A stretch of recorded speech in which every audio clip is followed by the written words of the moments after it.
Programme लेके आया जी। एक मुलाकात। आज हम एक ऐसे मेहमान से बातचीत करेंगे जिन्होंने कोविड के पीरियड में बहुत बड़ा काम किया। जो उन्होंने काम किया उसके ऊपर मैं पहले जानता हूँ।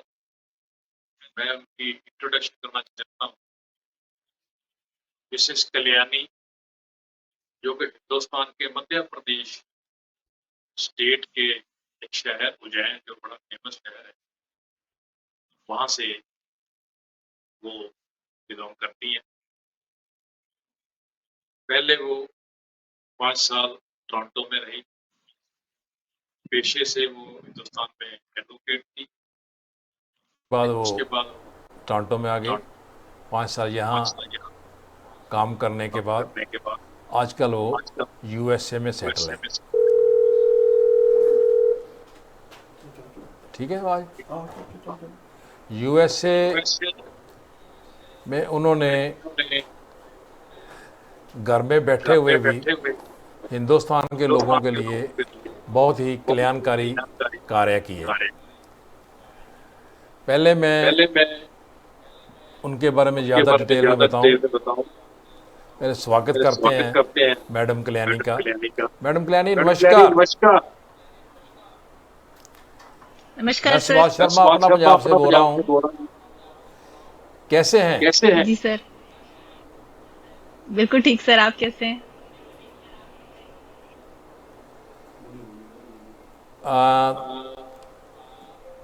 आपका स्वागत आपका है अपना स्वागत है अपना पंजाब पंजाब टेलीविजन कनाडा में। कनाडा। पहले के जो पहले के आपने जो आपने कारोबार किया या कार्य किया किया समाज सेवा के समाज लिए, सेवा के लिए, उस पे आऊं। उस पे आऊं। पहले कृपया पहले आप कृपया अपने आप अपने जो जीवन की जीवन की गाथा है, गाथा है, तो अपने जीवन अपने के बारे जीवन में, के अपने बारे में, फैमिली अपने बैकग्राउंड के बारे बैकग्राउंड में के बारे में पहले वो पहले वो दर्शकों को, दर्शकों को, अपना पंजाब के अपना दर्शकों पंजाब के को दर्शकों को वो शेयर कीजिए। उसके बाद उसके जो बाद आपने जो कार्य आपने किया उसके कार्य बाद किया उसके मैं बाद मैं आपसे सवाल आपसे करूंगा, सवाल करूंगा। आपकी ज़िंदगी के आपकी बारे में, जिंदगी के आपके बारे में, उद्देश्य के आपके बारे उद्देश्य में, के बारे में, आगे आपके आगे क्या आपके क्या ऑब्जेक्ट हैं लाइफ ऑब्जेक्ट में है लाइफ में, या क्या या करना क्या चाहती करना हैं, चाहती है। उसके बारे में उसके बारे आपके में से आपसे बातचीत होगी। बातचीत होगी। लेकिन पहले लेकिन आप पहले आप अपने बारे में, अपने बारे में, अपने परिवार अपने के बारे परिवार में के बारे में हमारे दर्शकों हमारे को प्लीज़ दर्शकों को बताएं। प्लीज बताएं। सर, मेरा नाम कल्याणी है। मैं उज्जैन से बिलोंग करती हूँ, प्रदेश से। मेरी फैमिली में हम 5 ब्रदर सिस्टर हैं। मेरे मम्मी पापा हैं। मेरे फादर जो है वो रिटायर्ड है रेलवे से। मम्मी मेरी हाउसवाइफ है। मेरी 3 सिस्टर्स हैं, जिसमें से 2 डॉक्टर हैं, एक एडमिनिस्ट्रेटिव ऑफिसर है, मेरा ब्रदर इंजीनियर है, और मैं बाय प्रोफेशन लॉयर हूँ। अम, मैडम कल्याणी, मैडम ये प्लानिंग बताइए ये बताइए कि ये जो कि आपने ये जो कार्य आपने किया, कार्य आपको किया कहाँ आपको से कहाँ प्रेरणा से मिली? प्रेरणा क्या मिली? बचपन क्या से ही बचपन से ही आप अपना आप अपना ये शौक ये रखती थी शौक रखती थी समाज सेवा समाज का, सेवा का, जहाँ या यहाँ यहाँ यूएसए में आकर यूएसए में आपको ये आकर शौक हमको ये पैदा शौक हुआ, पैदा हुआ, या कनाडा या में रहते कनाडा में हुए रहते हुए लोगों में लोगों में इंटरेक्शन किया इंटरेक्शन और किया आपको ये और शौक आपको ये पैदा शौक हुआ? पैदा हुआ? क्योंकि क्योंकि ये काम ये जो काम आपने जो किया आपने किया हिंदुस्तान के हिंदुस्तान लोगों के के लिए, लोगों आम के लोगों लिए, के आम लिए लोगों के लिए बहुत ही बहुत उम्दा ही काम उम्दा था। काम था। इसके बारे इसके में बारे बताएं में बताएं कि कि आपको आपको ये ये शौक कैसे शौक पैदा कैसे हुआ, पैदा हुआ, ये लगन ये कैसे लगन आपके कैसे मन में आपके आई मन में आई कि मुझे कि मैं मुझे काम ये करूं काम कर ये लोगों के लिए, लोगों जो के क्योंकि उस लिए टाइम उस टाइम हमारे हमारे खासकर खासकर हिंदुस्तान के लोग, हिंदुस्तान जो के वैसे लोग तो वैसे दुनिया में दुनिया ही में अमेरिका ही जैसे अमेरिका के मुल्कों मुल्कों में में भी भी उस उस टाइम टाइम सारा सारा ही जो एडमिनिस्ट्रेशन एडमिनिस्ट्रेशन थी थी या या हेल्थ हेल्थ सिस्टम सिस्टम था, था टोटली टोटली फेल हो फेल हो चुका चुका था। था। लेकिन लेकिन आपको आपको कैसे कैसे ये ये प्रेरणा प्रेरणा मिली मिली कि कि आप आप हिंदुस्तान के हिंदुस्तान के लोगों के लोगों के लिए लिए काम काम करें? करें? इसके बारे इसके में बारे में बताएं बताएं। कुछ। जब बोलते हैं ना सर, अपनों पे पड़ती है या अपने जब प्रॉब्लम्स में होते हैं, तब हमको लगता है कि कुछ करना चाहिए। जब तक अपनों पे नहीं आती तब तक कोई कुछ नहीं करता है। तो सेम मेरे साथ ये था। जब एब्सोल्युटली राइट। मेरे पेरेंट्स को कोविड हुआ था, तब मैंने या ये काम स्टार्ट किया था। मतलब उस टाइम पे मेरे ओके, फादर एडमिट हुए थे हॉस्पिटल में। तब मैंने उनके ठीक। लिए बेड अरेंज किया था, इंजेक्शंस, मेडिसिन, जो भी मैं रिक्वायरमेंट थी वो मैंने अरेंज की और हो गई मुझसे। तो तब मैंने ये काम स्टार्ट किया था। ऐसा फर्स्ट वेव जब कोविड की आई तब ऐसा कुछ नहीं था कि मैंने कुछ किया था उस टाइम पे, बट हाँ जब अपने पेरेंट्स पे आई या तब मैंने ये काम स्टार्ट किया था सर। या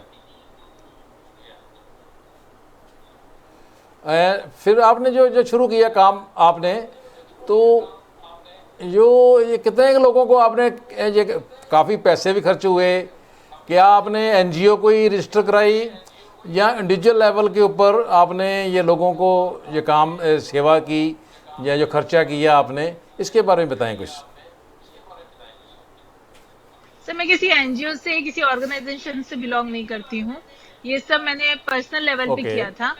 एंड इसके लिए सिर्फ अच्छा। इंडिया में कुछ फ्रेंड्स हैं या लोग थे उनसे आप कांटेक्ट करके, अदरवाइज सोशल मीडिया आज की डेट में बहुत बड़ा प्लेटफॉर्म है जिसपे आप कहीं भी कुछ भी अगर आप सर्च करना चाहें या किसी से कांटेक्ट करना चाहें तो सोशल मीडिया एक बहुत बड़ा प्लेटफॉर्म है राइट नाउ। तो मैंने या उसकी हेल्प लेके ये सब काम किया था। एंड जहां तक सर फाइनेंशियली सपोर्ट की बात है, उसके लिए जब मैंने स्टार्ट किया, जब लोगों को पता चला कि मैं ये काम कर रही हूँ अपने लेवल पे, तब कई लोग थे टोरंटो में, कई ग्रुप, एक ग्रुप है जिससे जो मैंने ज्वाइन किया था, it's a ladies group.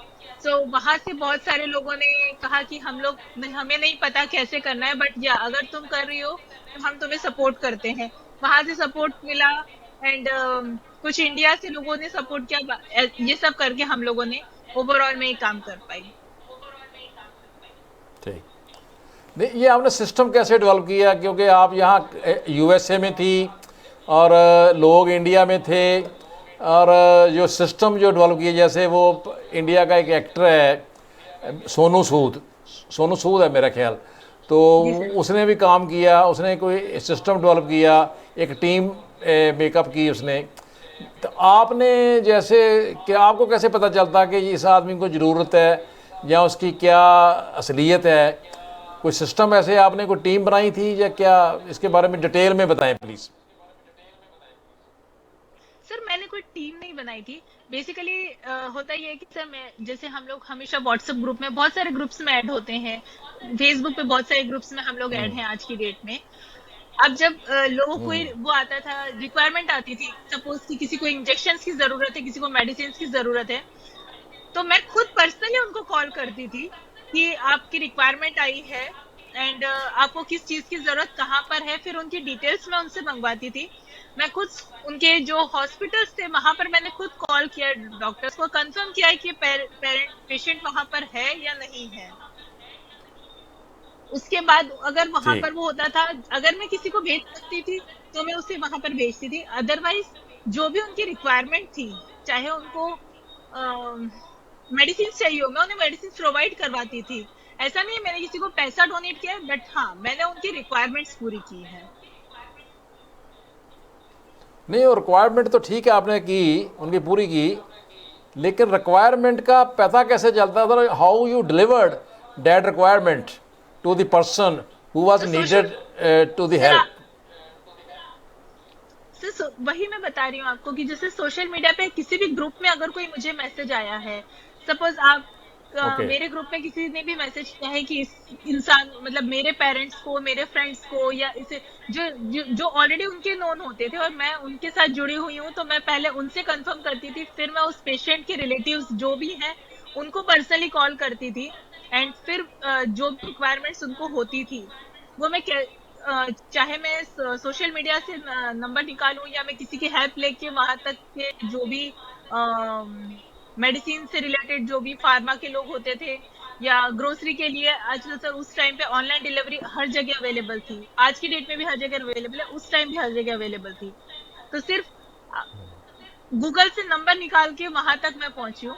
And ऐसा नहीं था कि किसी के लिए मुझे वेट करना पड़े, कि नहीं मैं पहले वहां पे लोगों को ढूंढूं कि मैं करूं या किसका वेट करूं। इतना टाइम सर किसी के पास नहीं था उस टाइम पे। और मेरे लिए सबसे बड़ी प्रॉब्लम ये थी कि सर डे एंड नाइट का डिफरेंस था, मेरा खुद का छोटा बच्चा है, एंड उसके साथ सर डील का मतलब उसको देखना, घर को देखना, एंड सर उसके साथ आपको पूरी रात जाके काम करना पड़ता था, क्योंकि इंडिया में उस टाइम दिन होता था और चीजें सारी चीजें आपको दिन हाँ। में अरेंज करके देनी होती थी। तो ये सबसे बड़ा टारगेट था कि पूरी रात जागो, फिर उसके बाद आपके यहाँ दिन है तो आप पूरा दिन जागो, तो वो थोड़ा सा कॉम्प्लिकेटेड था, बट हो गया मैनेज। नहीं, ये जो फंड्स भेजती थी, ये जैसे ना आप तो अमेरिका में थे और सोशल मीडिया का आपके साथ कांटेक्ट था, वहाँ से जो परचेज करनी होती थी आइटम्स, आप कैश शेप में लोगों की हेल्प करती थी या इन मटेरियल शेप में लोगों की हेल्प करती थी, या मेडिकल शेप में आपकी मेडिकल आइटम्स जो होती हैं मेडिसिन वगैरह उसके उसमें हेल्प करती थी, और how you arrange the fund and how you transfer the fund to the your country? Sir basically आज की डेट में फोन पे हर जगह अवेलेबल है, गूगल पे हर जगह अवेलेबल इंडिया में, पेटीएम हर जगह अवेलेबल है ओके, इंडिया में, और हर कोई यूज करता है, और ओके, उस टाइम पे सब लोग वो यूज कर ही रहे थे। तो आप, मैं अगर किसी की रिक्वायरमेंट पूरी कर रही हूँ, मान लीजिए मैंने सोशल मीडिया से कोई नंबर निकाला, मुझे ऑनलाइन डिलीवरी करवानी है, मैं पहले डिलीवरी करवाती थी, मैं उनसे बिल मंगवाती थी, फिर मैं उन्हें फोन पे, गूगल पे या वेरी गुड, पेटीएम जिस पे भी वो अवेलेबल है, तो उस पर फंड ट्रांसफर करती वेरी थी गुड, उनका। Very good, very good, very good. तो आप अब और क्या आगे फ्यूचर में आपका प्रोग्राम है, क्या करना चाहती हैं इसी फील्ड में? क्योंकि अब तो कोविड का जो पीरियड है तकरीबन mostly God with God grace it is over now. I hope के there will be no any danger from COVID now in the near future. So now you, what your future program, how you will develop your this social work for the benefit of the Indian peoples, and what you have think over your mind? तो sir basically अभी जो मेरे mind में है वो ये है कि मुझे शायद एक एनजीओ रजिस्टर करने का, जिम पर्सनली मेरे चॉइस है कि मैं करना चाहती हूँ। एंड जहां तक सर कोविड खत्म होने की बात है, नो डाउट टचवुड कोविड खत्म हो चुका है, बट आफ्टर कोविड जो लोगों के साथ जो कंडीशन राइट नाउ है वो सर सेम है अभी भी।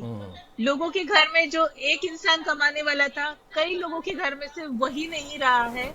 उसके बाद भी सर जहां तक उनके बच्चों की एजुकेशन है, उनके बच्चों की Yeah. चाहे किसी भी उसमें हो, बहुत सारी चीजें हैं। जो पेरेंट्स जिनके बेटे हैं या जिनके वो थे, जो ओल्ड पेरेंट्स हैं, कोई भी नहीं बचा है जिनके घर में, राइट, उनकी You're जो वो right. होती है। तो जब बेसिकली ये सारी चीजें हैं, तो आफ्टर कोविड भी बहुत सारी चीजें, सर कोविड ही एक ऑप्शन नहीं था, उसके बाद जो कॉन्सिक्वेंसेस अब जो हो रहे हैं वो ज्यादा दिक्कत Yeah. वाले हैं।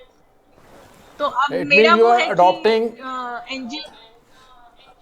you are adopting the boy, the children's, and those parents have been died, and they are depending on upon their grandparents, and you are helping them. How many children you have adopted now till now? Sir I am not adopting any children, but क्या अगर suppose मुझे, for example sir मैं आपको एक couple के बारे में बताना चाहूंगी कि वो है कुछ अराउंड 60 इयर्स एज होगी अंकल आंटी की, वो इंडिया में ही है, एंड उनका एक ही बेटा था। बट सर कोविड के Okay, बाद कंडीशन इतनी ज्यादा वर्स्ट हुई कि उसने अपने पेरेंट्स को ही छोड़ दिया। वो अंकल जो है okay, उनके ब्रेन हेमरेज का ऑपरेशन हुआ था सर उनका, एंड उनके सर में आधे सर में हड्डी नहीं है, मतलब वो बहुत मुश्किल से अपनी लाइफ को कर रहे हैं। वो डेली yes, ओमिक्रॉन के टाइम अपने घर से बाहर जाते थे, उनके पास कोई जॉब नहीं थी, जो वो जॉब करते थे वो भी उनसे उनकी चली गई थी बिकॉज ऑफ कोविड। वो डेली बाहर निकलते थे हाँ ओमिक्रॉन जी, के टाइम, जब भी कोविड था बहुत अच्छी कंडीशन में था उस टाइम पे, एंड उस टाइम पे वो सिर्फ 100-200 रुपए की जॉब की सर, शाम को वो और उनकी वाइफ खाना खा सके इस कंडीशन में थे कि वो कर लें। सर जब मुझे उनके ठीक, बारे में किसी ने बताया था कि ऐसा ऐसे एक कपल है एंड उनके बेटे ने उनको छोड़ दिया है समथिंग, सर फिर मैंने उन्हें फोन किया, हाँ, वो उज्जैन में ही है, मैंने उन्हें फोन किया, मैंने उनका नंबर निकलवा के, एंड आप लिटरली बिलीव नहीं करेंगे सर, वो इतना रोए थे कि मेरे अपने बच्चे ने मुझे छोड़ दिया है और आप इतनी दूर से मुझे फोन हाँ, कर रहे हो। मैंने उनके पास एक मेरे नोन है, उनको भेजा उनके घर पे, एंड वहां जाके मैंने उनसे पूछा, उनसे बात की, वीडियो कॉल पे बात की, एंड मैं उनको बोला कि आप घर पे रहिए, मैं आपको अमाउंट भेजती हूँ मंथली का, मैं आपको ग्रोसरी देती हूँ मंथली की, बट कम से कम आप घर पे बैठिए, उनकी जो भी मेडिकल, जो भी मेडिसिन सब कुछ थे वो मैंने उनको अरेंज करके दी। एंड टचवुड आज की डेट में दोनों हस्बैंड वाइफ ठीक है, एंड अब वो अपने गांव में शिफ्ट हो गए हैं उसके बाद। तो सर ये है ये बिल्कुल कि आपकी बात कोविड ठीक है, में क्योंकि लोगों ने अपने उस समय छोड़ दिया है। जो सृजना, ये आज तो नई सृजना एक समाज की हुई है, संसार की रिश्तेदारों के भी जो रिलेटिव थे, नज़दीक रिलेटिव थे, उनकी नई सृजना हुई है। क्योंकि उस टाइम जो अगर जो बाप और बेटा जब डेथ हो जाती थी तो इंसान ने हाथ लगाना बंद कर दिया था, और जो उनके लास्ट राइट्स होते हैं वो भी लोग भूल गए, और कोई सरकारी सोशल भूल वर्कर गए। या एनजीओ वगैरह ने की, और रिश्तों की कीमत और रिश्तों की अहमियत का पता चला कि ये नई चीज़ एक संसार में कोविड ने हमको सिखाई है। लेकिन आपकी नहीं। बात बिल्कुल ठीक है कि कई बच्चों ने अपने पेरेंट्स को छोड़ दिया, और उनका गुजारा करना बड़ा मुश्किल, जीवन को सरवाइव करना बड़ा मुश्किल हो गया था। और आप जैसे लोग जब फॉरवर्ड हुए, आगे आए, तो उनकी ज़िंदगियों को थोड़ा सा नया सुकून मिला, नई रोशनी मिली। ये तो बहुत अच्छा आपने काम किया। लेकिन इसके जो आपने काम किया, जो सेल्फ इंडिया में भेजी, इसके बाद आप इंडिया गए, कभी गए आपने जो काम का सर्वे किया या रिवाइव किया कि मैंने जो काम किया था वो सही लोगों तक पहुंचा या नहीं पहुंचा? कभी इंडिया में गए आप उसके बाद? सर अभी मुझे मौका नहीं मिला इंडिया जाने का, क्योंकि मैंने जनवरी में जाने का सोचा था, बट बिकॉज ऑफ ओमिक्रॉन मेरी फ्लाइट कैंसिल हो गई थी, तो उस टाइम पे मैं जा नहीं ओके। पाई थी। बट या आई अच्छा। Definitely go in may be in सितंबर और अक्टूबर। बट मैं तब वहां जाके लोगों से जेन्युइनली मिलना चाहूंगी, एटलीस्ट जो जितने लोगों से मैं मिल सकती हूँ उनसे जरूर मिलूंगी सर मैं। ठीक ठीक। तो आप ये और सर बताएं बेसिकली कि आपका फ्यूचर में क्या आपका प्रोग्राम है? क्योंकि इंडिया में अभी कई रूरल एरिया में, या आपका मध्य प्रदेश में खास करके जो ट्राइबल्स एरिया है, उज्जैन के पास एरिया, सिटी के पास काफ़ी लोग ट्राइबल एरिया है, वहाँ बच्चों को एजुकेशन के लिए बहुत ज़रूरत है बाहर के लोगों की अडॉप्टेशन की, हेल्प की। कोई आपका न्यू फ्यूचर कोई प्लान है जो लोगों को काम आ सके? सर मैंने अभी जब कोविड का ही टाइम था उसी टाइम पे मेरे एक स्कूल की टीचर हैं, उनकी बात हुई थी, एंड उन्होंने मुझे बताया ओके। कि वो एक स्कूल ओपन करना चाहते हैं जो कि फ्री ऑफ कॉस्ट होगा, उसमें कोई फीस नहीं ली ठीक। जाएगी उन बच्चों से।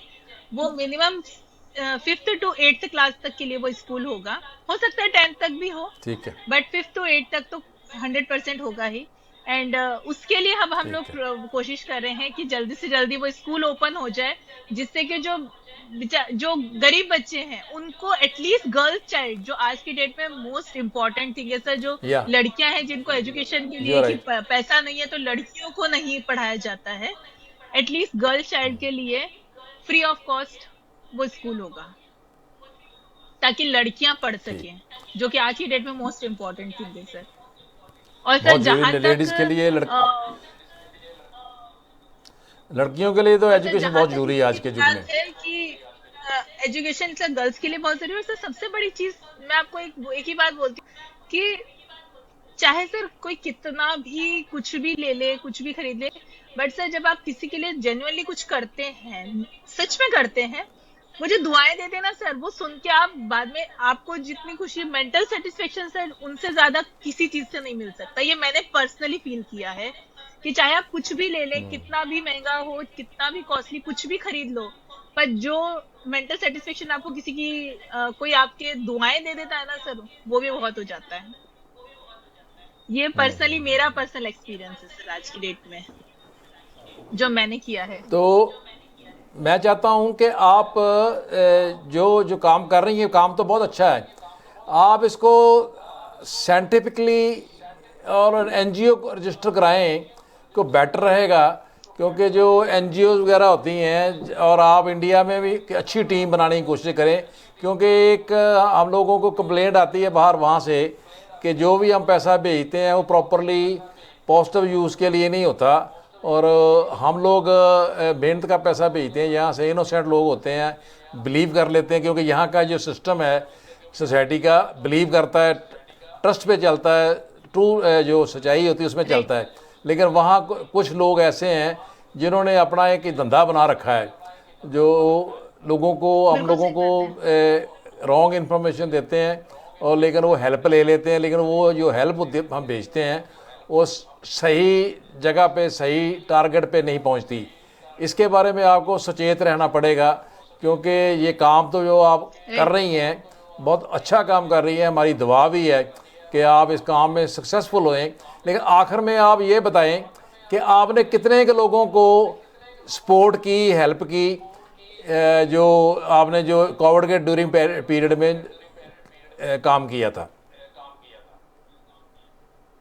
सर अगर मैं, वैसे तो खैर कोई काउंटिंग है नहीं सर, मैंने कभी काउंट नहीं किया, बट हाँ अगर मैं काउंट ना करके भी मैं जाऊं तो sir almost 50 to 70,000, under 1 lakh तो मैं कर ही चुकी होंगी सर हेल्प। क्योंकि सर जब उत्तराखंड वेरी में सर नाइस। कोविड आया था ना, उस टाइम पे सर हाँ हाँ। उत्तराखंड में सबसे लास्ट में कोविड आया था, क्योंकि वो पहाड़ी इलाका था, वहां तक कोविड बहुत लेट आया था उस टाइम पे। एंड या उस टाइम से जो वहां के लोगों को पता ही नहीं है कोविड होता क्या था, मतलब जेन्युइनली उन्हें नहीं पता। वो लोग हाँ या पहाड़ियों में रहते हैं सर, वहां पे वहां तक पहुंचने के लिए सर आपको गाड़ियां नहीं जा सकती, वहां पे कुछ नहीं जाता, आपको एक एक घंटे पैदल चल के उस गांव में जाना पड़ता था सर। मतलब मैंने, जब मुझे सब पता चला था तो मैंने मेडिसिन और ऑक्सीजन मास्क है या फिर सैनिटाइजर, मैं ये सारी जो भी चीजें थी ये सर मैंने वहां पहुंचाई थी। तो मैंने पूरे पूरे 3 गांव कवर किए थे सर वहां पे, जो जिनके वेरी हर नाइस, एक वेरी घर नाइस। में मैंने ये सब चीजें पहुंचाई थी। तो वो एक ठीक। गांव में सर नाना करके भी अगर आप देखो तो 25-30 हजार तो लोग थे ही थे ही। तो ऐसे तो 3 गांव तो सिर्फ उत्तराखंड के हैं सर, बाकी तो ऑल ओवर इंडिया पे जितने लोग हैं वो तो अलग ही है। और आप कुछ और कहना चाहेंगे अपने, जो आपका मिशन है, कि आप क्या कहना चाहती हैं हमारे दर्शकों को, हमारे श्रोताओं को, कि आप आगे का आप क्या अपने आप थोड़ा सा 1-2 मिनट में एक्सप्लेन कर सकती हैं? सर मैं तो बस इतना ही कहना चाहती हूँ कि अगर कोशिश कर सकते हैं, अगर आप किसी के लिए कर सकते हैं तो जेन्युइनली कीजिए, क्योंकि सच में लोगों को जरूरत है।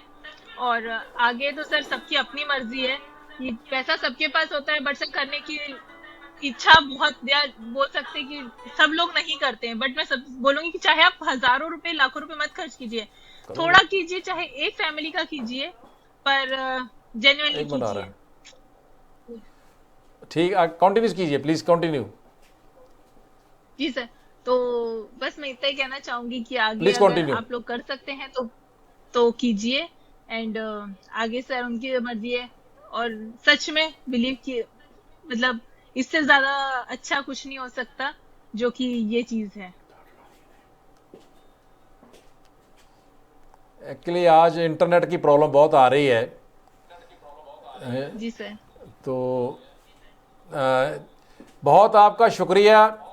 हमारी ब्लेसिंग है कि आप आगे भी सारी ह्यूमैनिटी के लिए ये काम करें, और आपको गॉड जो है पावर दे, ताकत दे, कि और आपको समृद्धि दे, और पैसा भी खूब दे कि आप गरीबों की, हिंदुस्तान के लोगों की जो ज़रूरतमंद हैं उनकी आप हेल्प कर सकें। और हमारी दुआ है आपके साथ। हमारे लायक कोई सेवा हो, हमारे लायक कोई काम हो तो ज़रूर बताएं। हम श्रोताओं को यही कहना चाहेंगे कि एक आइडल है, देखिए मिस्टर कल्याणी जो है अकेली ने कितना काम करके दिखा दिया। अगर हम लोग, हमारे जैसे लोग, या आप जैसे लोग अगर मन में धार लें या मन में ये डिटर्मिनेशन बना लें, तो हम समस्याओं से काफ़ी रूबरू हो सकते हैं और उन समस्याओं को हल भी कर सकते हैं, और सारी ह्यूमैनिटी का, सारी मनुष्यता का हम सेवा कर सकते हैं, और उनके दुख को अपना दुख समझते हुए उनके दुखों को दूर कर सकते हैं। कल्याणी जी, बहुत बहुत आपका शुक्रिया। हमारी ब्लेसिंग है आपके साथ। आप अपनी कोशिश हमेशा जारी रखें, और हम आपको ब्लेस करते हैं, और लोगों को, अपने दर्शकों को भी निवेदन करते हैं कि ऐसे बनने की कोशिश करें जैसे कल्याणी जी ने अपने देश के लोगों के लिए सेवा की, देश के लोगों के लिए मदद की। और क्योंकि ऐसे लोग बहुत कम मिलते हैं। और आपके माँ बाप को भी हमारा सलाम, हमारे आपके परिवार को भी हमारा सलाम, कि आप जैसी बेटी और आप जैसी बहू और ये इस दुनिया में है जो कि लोगों के लिए कल्याणकारी काम कर रही है। बहुत बहुत धन्यवाद। नमस्कार। Thank you sir. मेहरबानी। ठीक है।